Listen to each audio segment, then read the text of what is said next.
সূরাটার নাম হচ্ছে সূরা লাহাব। নাজিল হলেন কোন দিন, কখন, কোন সময়? রাসূল আকরাম সাল্লাল্লাহু আলাইহি সাল্লাম এই সূরা আল্লাহ রাব্বুল আলামিন রাসূলের উপরে কোন দিন, কখন, কোন প্রেক্ষাপটে নাজিল করলেন, আমি শানে নুজুলটা একেবারে সংক্ষিপ্তভাবে আপনাদের সামনে তুলে ধরব। বুখারীতে একটি হাদিস এসেছে, হযরত আব্দুল্লাহ ইবনে আব্বাস রাদিয়াল্লাহু তাআলা আনহু তিনি হাদিসটি বর্ণনা করেছেন। বিশ্বনবী বাতহা নামক একটি জায়গায়, পাহাড়ের চূড়ায়, উঁচু জায়গায়, আমার দিকে দেখেন, আল্লাহর নবী পাহাড়ের একটা চূড়ায় উপরে উঠলেন, বাতহা নামক জায়গায় উঠে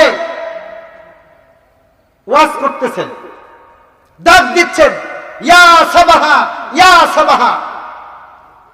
আমার ভাইয়েরা, এই যে আলেম ওলামারা, বক্তারা উঁচু জায়গায় বসে স্টেজে আলোচনা করে, এটা দুনিয়ার বাংলাদেশের কোন মানুষের মুজিজা নয়। এই মুজিজা আমার বিশ্বনবী এই হাদিসটা থেকে ওইটা তার প্রমাণ পাওয়া যায়। কথা ঠিক কিনা?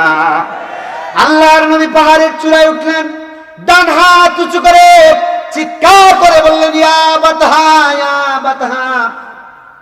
আল্লাহর নবী ইয়া সাবাহা, ইয়া সাবাহা বলে চিৎকার করা শুরু করলেন। আমার ভাইয়েরা, কুরাইশের লোকেরা সবাই দৌড় দিয়ে চলে আসলেন, সব লোকেরা ছুটে আসলো। আল্লাহ রাসূল বক্তা হিসেবে উঁচু জায়গায়, কুরাইশের নেতারা সব নিচে। বিশ্বনবী ডাক দিয়ে বলছে, শোনো, আমি তোমাদেরকে একটি কথা বলতে চাই। আমি যদি বলি যে তোমাদের উপরে সকালে এবং সন্ধ্যায়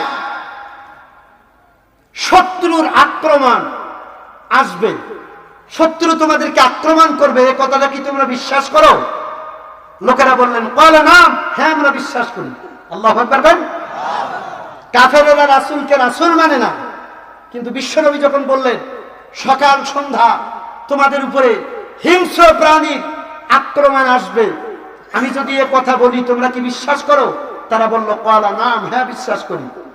আল্লাহর নবী বললেন, তাহলে শোনো, এ কথা যদি বিশ্বাস করো, আমি এই কথা দিয়ে তোমাদেরকে বোঝাতে চাই, তোমরা যদি ইসলাম কবুল না করো, কালেমা গ্রহণ না করো, আল্লাহ রাব্বুল আলামিনকে মেনে না নাও, আর আমাকে আখিরি নবী হিসেবে গ্রহণ করতে না পারো, তাহলে সকাল সন্ধ্যা সব সময় তোমাদের উপরে আযাবুন শাদীদ, যন্ত্রণাদায়ক আযাবের আমি সংবাদ দিচ্ছি।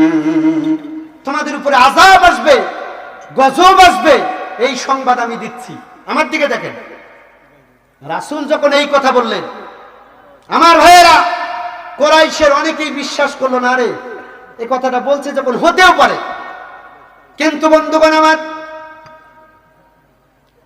আল্লাহর নবীর চাচা আবু লাহাব, এই লোকজনের ভিতরে ছিল আবু লাহাব, দাঁড়িয়ে গেলেন, হে মুহাম্মদ সাল্লাল্লাহু আলাইহি সাল্লাম, এই কষ্ট করে তোমার এই বক্তব্য শোনার জন্য এখানে আসছি, তুমি কিসের আযাব আর গজবের ভয় দেখাও? নাউজুবিল্লাহ। কোন ধমক দিয়ে বলতেছে, হে মুহাম্মদ, তোমার এই বক্তব্য শোনার জন্য আমরা এখানে আসছি। আবু লাহাব এবার কি করলেন? আমার নবীজিকে ধমক দিলেন, বিশ্ব নবীর প্রতি ভর্ৎসনা করলেন, বারবার বলতেছে, তোমার আল্লাহর পক্ষ থেকে তোমার উপরে গজব আসবে, আযাব আসবে। নাউজুবিল্লাহ। কর আল্লাহকে মানে না, আবার রাসূলকে উল্টা বলতেছে, তুমি কষ্ট করে আমাদেরকে নিয়ে আসছো, তোমার উপরে গজব আর আযাব নাজিল হবে। নাউজুবিল্লাহ। এমন করে আবু লাহাব বলতেছিল, আর হাতে ছিল কিছু পাথর, ধারালো পাথর।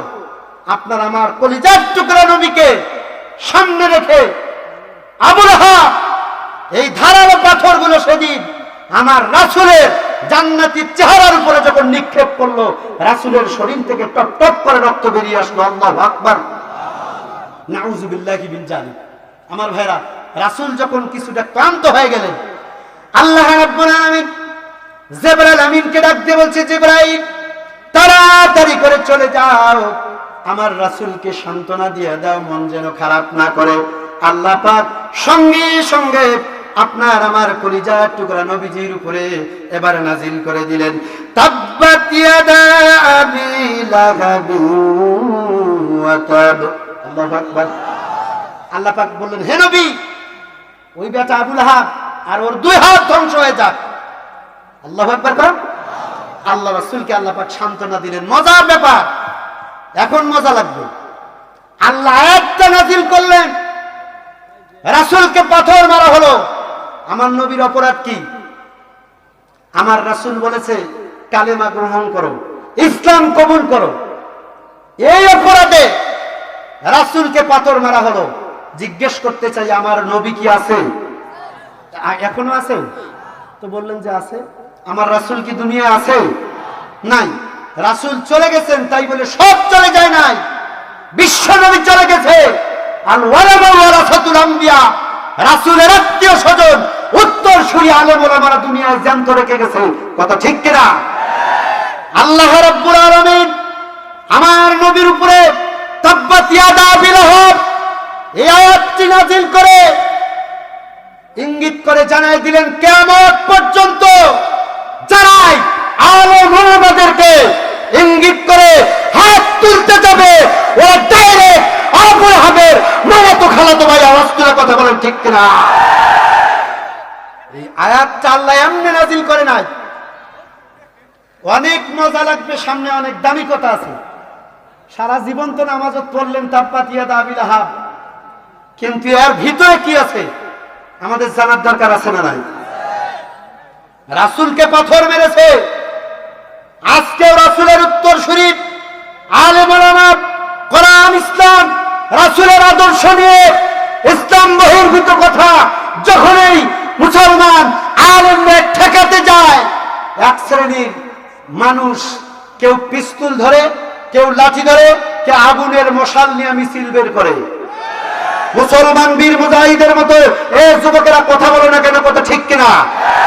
যারা আলেমদের বিরুদ্ধে লাঠি ধরেছে, তাব্বাত ইয়াদা আবি লাহাব, আল্লাহ বলছে তোমরা আবু লাহাবের ডাইরেক্ট নাতিপুতি। কথা কি শুনবে আমার বন্ধুগণ? আজকে আমার রাসূলের উপরে, রাসূলকে নিয়ে গোটা দুনিয়া ব্যাপী আমার বিশ্ব নবীকে নিয়ে বিভিন্ন ধরনের বাজে মন্তব্য, বিভিন্ন ধরনের কটূক্তি, বিভিন্ন ধরনের পিকচার তৈরি করে রাসূলকে ব্যঙ্গ করবার জন্য বিভিন্ন পায়তারা এক শ্রেণীর মানুষ করে চলছে। কথা ঠিক কিনা?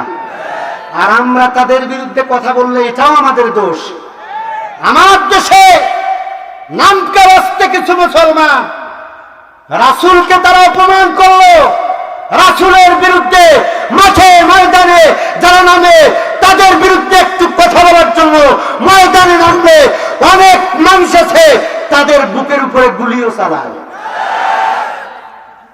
এই কাজ কারা করে? তাব্বাত ইয়াদা আবি লাহাব।